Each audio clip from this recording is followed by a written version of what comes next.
কর্পোরেশনের আওতাধীন পার্ক ও খেলার মাঠ উন্নয়ন কার্যক্রম পর্যালোচনা শীর্ষ কনফারেন্স অনুষ্ঠানের সম্মানিত সভাপতি, বিভিন্ন সংগঠনের নেতৃবৃন্দ এবং সাংবাদিকবৃন্দ, সবাইকে আন্তরিক ধন্যবাদ এবং কৃতজ্ঞতা জানাচ্ছি। প্রথমে মিঠুন ভাইকে আন্তরিক ধন্যবাদ ও কৃতজ্ঞতা জানাই। তিনি গবেষণাধর্মী একটি প্রেজেন্টেশন আমাদেরকে দিয়েছেন এবং তিনি বিভিন্ন বিষয় তুলে ধরেছেন। আমি সাম্প্রতিক সময়ের একটি কথা সাংবাদিক বক্তব্যকে অবহিত করতে চাই। ঢাকা উত্তর সিটি কর্পোরেশনের আওতাধীন 34 নম্বর ওয়ার্ডের বৈশাখী খেলার মাঠ, যেখানে 3 লক্ষ লোকের বসবাস, 3 লক্ষ ভোটার, সেখানে একটা মাত্র খেলার মাঠ, বৈশাখী খেলার মাঠ। গত 24 তারিখ আমার ভিতরে বার্ষিক সাংস্কৃতিক অনুষ্ঠান ছিল। আমি এখন বর্তমানে যিনি দায়িত্বে রয়েছেন, যারা উপসচিব মহোদয় থেকে অনুমতি নিয়ে এসেছি 7টি শর্তে।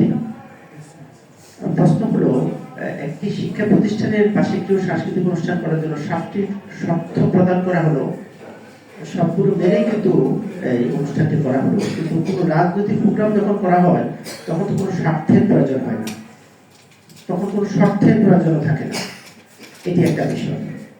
আর এখানে যে রায়বাজার বৈশাখী খেলার মাঠের যে অবস্থা বর্তমান, সেখানে একেবারে দিন আমি মনে করছি যে অনুপযোগী হয়ে উঠছে। এখানে ঘাস তো নেই, আর হচ্ছে আমাদের একটা ক্লাব সকাল এবং বিকাল প্রশিক্ষণের নামে কিন্তু দীর্ঘ সময় ধরে কিন্তু তারা একটা অংশ দখল করে আছে। এখানে মাঠের বা পার্কের কাছাকাছি যারা আছে, এখানে কমিটিতে স্থানীয় প্রতিনিধি বা যারা মাঠটা ব্যবহার করবে তারা এর সাথে সম্পৃক্ত নেই। মাঠে তো এখানে শিশুদের অন্তর্ভুক্ত থাকবার কথা আছে, স্থানীয়দের থাকবার কথা আছে, শিক্ষা প্রতিষ্ঠানের প্রতিনিধি থাকবার কথা আছে, পথচারী বা খেলার মাঠের পাশে যারা আছে তারা থাকবার কথা আছে। এটি তো অন্তর্ভুক্ত নেই। তাহলে একজন ব্যক্তির হাতে যদি এই মাঠ যদি ওনার দখলে থাকে, ওনার থেকে অনুমতি আরেকজন যদি কয়েকদিন যেতে হয়, তাহলে তো এখানে শিশুরা প্রবেশ ক্ষমতা সহজভাবে হচ্ছে না। এবং এই খেলার মাঠে বিশেষ করে আমাদের প্রতিবন্ধী এবং নারী যারা আছে তারা এখানে প্রবেশ করেন না, একেবারে শূন্যের কোটায়। এবং এখানে প্রতিবন্ধী ব্যক্তিদের প্রবেশ করার মতো কোনো র্যাম্প নেই এবং প্রবেশের জন্য সেজন্য কোনো হুইল চেয়ারে যাওয়ার কোনো ব্যবস্থা নেই। এখানে টয়লেট ব্যবস্থাও একেবারে নেই বললে চলে, সারাক্ষণ তালাবন্ধ থাকে। যদি তালাবন্ধ থাকে, একজনের যখন সেখানে টয়লেট ব্যবহারের প্রয়োজনীয়তা হবে, সেটা কিন্তু সে ব্যবহার করতে পারবে না। যে শিশুদের জন্য খেলার মাঠ, যে শিশুদের জন্য পার্ক, যেখানে সরকার হাজার হাজার কোটি টাকা এই যে মাঠ পার্ক উন্নয়নের জন্য ব্যয় করলো, কিন্তু সেখানে যদি তারা যদি প্রবেশ করতে না পারে, তাহলে এখানে কারা প্রবেশ করবে? এবং বিভিন্ন সময় দেখা গেছে যে খেলার মাঠের বাইরেও কিন্তু কিছু জায়গা থাকে যেখানে সাপ্তাহিক হাট বসে, সেখানে কিন্তু শিশুদের খেলার কিন্তু ব্যবস্থা করা যেতে পারতো, কিন্তু ওইগুলো কিন্তু কারো না কারো দখলে চলে গেছে। দখলের দৌরাত্ম্য থেকে তো আগে আমাদেরকে দখল মুক্ত করতে হবে মাঠ পার্কে। পান্থপঞ্জের কথা তিনি যিনি বলেছেন, পান্থপঞ্জ মাঠ পার্ক নিয়ে কেন আমরা এবার করছি? সরকারের যে আইন আছে, বিধিমালা আছে, সেগুলো লঙ্ঘিত হচ্ছে। আমরা আজকে এখান থেকে অবশ্যই দাবি জানাবো যে মার্ক এবং পার্কের যে আইন রয়েছে, সেগুলো সুরক্ষিত রাখার জন্য যে আইন রয়েছে সেটাকে যেন প্রয়োগ করা হয়। আরেকটা হচ্ছে নিয়মিত রক্ষণাবেক্ষণ সরকারের যে জায়গাটি আছে, সেটি আসলে কারা করবে? যাদের করার দরকার তারা কিন্তু করছে না। এরপর হচ্ছে পরিষ্কার পরিচ্ছন্নতা অভিযানের ক্ষেত্রে দেখা যাবে টাকা দিয়ে সেখানে পরিষ্কার পরিচ্ছন্নতা অভিযান কিন্তু করতে হয়। যেমন আমার অনুষ্ঠান, আমি টাকা দিয়ে আমি পরিষ্কার অভিযান, কিন্তু এখানে তো ডিএনসিসির একটা দায়িত্ব আছে যে মাঠ ফাটকে পরিষ্কার পরিচ্ছন্ন রাখার জন্য, সেটিও নাই।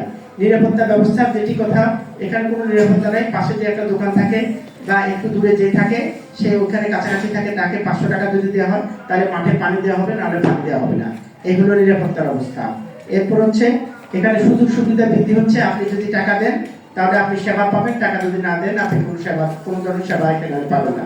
এবং অনেক সময় দেখা গেল যে যখনই যে সরকারি আসুক, সেই সরকারের প্রতিনিধিরা এটাকে নিজেদের আয়ত্ত করে নিতে চায়। এখান থেকে আমাদেরকে বেরিয়ে আসতে হবে। শিশুদের মাঠে শিশুরা খেলবে, এখানে যাতে আইনের প্রয়োগটা যেন নিশ্চিত করা হয়, এই বিষয়টা আমরা এখান থেকে দাবি জানাচ্ছি। এবং এটা অনেক সময় দখল হয়ে যায়। কাদের দখলে? যখন সন্ধ্যা হয়ে যায় তখন কিশোরগঞ্জের দখলে হয়ে যায়, মাদক সেবীদের আগ্রা হয়ে যায়। এখান থেকে যখন দায়িত্ব, এবং এখানে কেউ না কেউ কিন্তু তাদেরকে শেল্টার দিচ্ছে এখানে মাদক মুক্তির জন্য। নাহলে অফেন সিক্রেটে বিভিন্ন মাঠ, বিভিন্ন পার্ক, বিভিন্ন খেলার মাঠের কর্নারে বা ভিতরে এভাবে অবাধে নেশাদার দ্রব্য বিক্রি হতে পারে না। আমাদেরকে এই বিষয়টি মনে সরকারকে আরো বেশি নজর দিতে হবে এবং নিয়মিত রক্ষণাবেক্ষণ করতে হবে, নিরাপত্তা বৃদ্ধি করতে হবে। নিরাপত্তা যদি বৃদ্ধি না করা হয়, সেখানে আমাদের কোনো কিশোরীরা কিন্তু কোনো মাঠে প্রবেশ করতে পারছে না, কোনো নারীরা কিন্তু সেখানে প্রবেশ করতে পারছে না, তারা নিরাপত্তাহীনতা ভুগছে।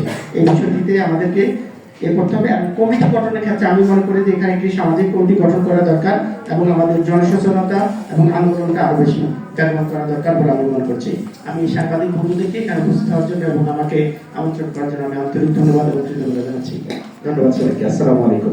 অসংখ্য ধন্যবাদ স্যার আপনাকেও আমাদের এই আয়োজনে সহানুভূতি প্রকাশ করার জন্য। এ পর্যায়ে আমি আলোচনার জন্য অনুরোধ জানাচ্ছি